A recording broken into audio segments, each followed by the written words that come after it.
Hello everybody and welcome to a different edition of Jack Rigo Productions. Jack Rigo has been very busy and running around to different spots, so he has to do the pics from his car. How exciting, right? You can see this, I just went shopping. How exciting, right? You're like, oh god, John, shut up, this is boring. Okay. Alright, let's get to the picks. My first game is the Miami Dolphins playing at New England. Miami's getting a 6.5 points. And I've heard some people say, oh, that's too many points, Garoppolo's playing, blah blah. It's not too many points. Miami's 2-13 in the last 15 games in New England. They last won in 2008 when Ronnie Brown had the famous wildcat game, which kind of led to the read option garbage that's in the league that I can't stand. Like Kaepernick did, he would fake to the running back, run to the outside. Tebow did it too with the Broncos, and he did okay, but he couldn't throw a spiral to save his life. The Patriots have the best home field advantage in the NFL, period. They beat teams. I don't care if Garoppolo's playing. I don't care if I'm playing. They're not going to lose to Miami. I think they'll win this game. They have plenty of weapons on offense. Even if Gronk doesn't play, they have joked and called this guy Hogan's Heroes. And he looked like a hero last week. He was outstanding. Chris Hogan. They have Martellus Bennett from the Bears. Good tight end. Big body. Can get open down the seam. You still have Edelman, probably the feistiest wide receiver in the NFL. I love the way he plays. He fights and scratches for everything. It's because he was a quarterback in college. He wasn't an NFL receiver. He's learned how to do that. And you have Edelman, who's pretty good. He gets injured sometimes, but you know what? I take him on my team. He does a very good job. New England 30, Miami 17.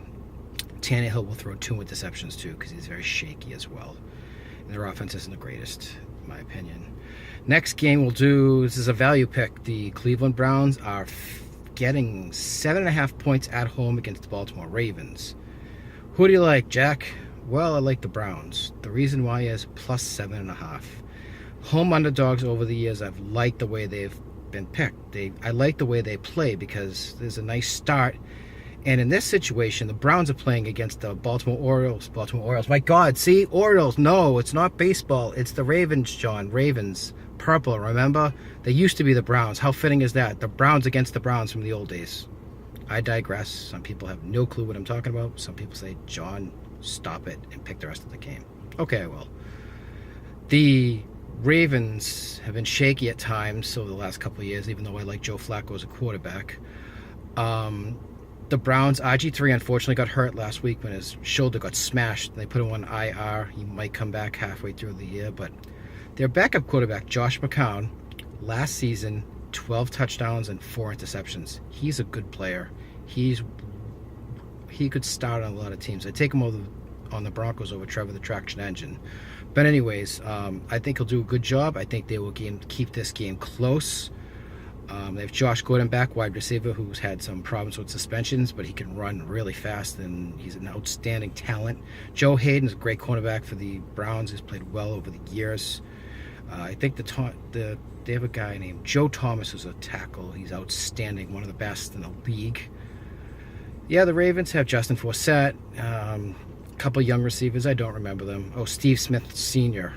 Was a good player. When he played for the Carolina, he wasn't Steve Smith Sr. Maybe his son wasn't born yet. I don't know.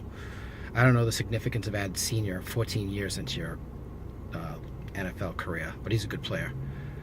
I like Baltimore to win only by 4 points. 24-20, the Browns will keep it close.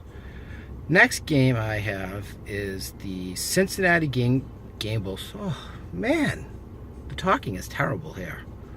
The Cincinnati Bengals plus 3.5 at the Pittsburgh Steelers. 2 very good teams, a rival. They play each other 2 times a year. They've both been good in recent memories. The Steelers were outstanding last year. The Bengals were good. The Bengals choked against the Steelers in the playoffs last year, 18-16, on a couple dirty personal fouls. Guy named Burfitt, he tried to knock Antonio Brown's head into next year. And unfortunately for him, he got a concussion and couldn't play anymore in the playoffs. But Cincinnati won in Pittsburgh last year by, I think, a field goal. It was a pretty good game, well contested. I like the Browns. See, the Browns and the Bengals both have the same colors. Paul Brown formed the Bengals, if you didn't know that. That's the way I mixed them up. I'm not the brightest bulb in there or the sharpest pencil, whatever you want to say. But I like the Steelers to win only by 3 points, 24-21. So that's a cover for Cincinnati. It's a nice game to watch. Probably the best game at 1 o'clock to watch, at least for me. I know people like the Patriots around here, which is fine. They've been great, but I think Miami's terrible, so I think they'll win by a lot. The next game I have is the New Orleans Saints are getting 4.5 at New Jersey against the New York Giants. This game was tough because I think both of these teams have good offenses. Last year there was a game between the two of them where Eli Manning threw 6 touchdowns and Drew Brees threw 7 touchdowns. Very, very good defensive game. No, it wasn't. 51-45, some crazy score like that. It was unreal to watch. It was fun, actually. Drew Brees had 4 touchdown passes last week, too, to start his year, and I think Eli threw a couple. They both played well. Both teams, the Saints choked against the Oakland, but their offense played well.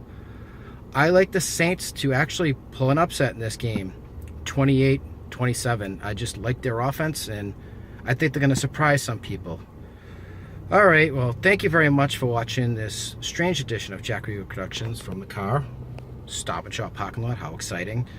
I hope you like it. I hope you enjoy the games. If you have picks in the games, I hope you win all of them. And, I did the Broncos game yesterday. Probably 4 people watched it, but I picked the Broncos to win 28-17, not if anybody really cares. Have a good rest of the day. Take care now.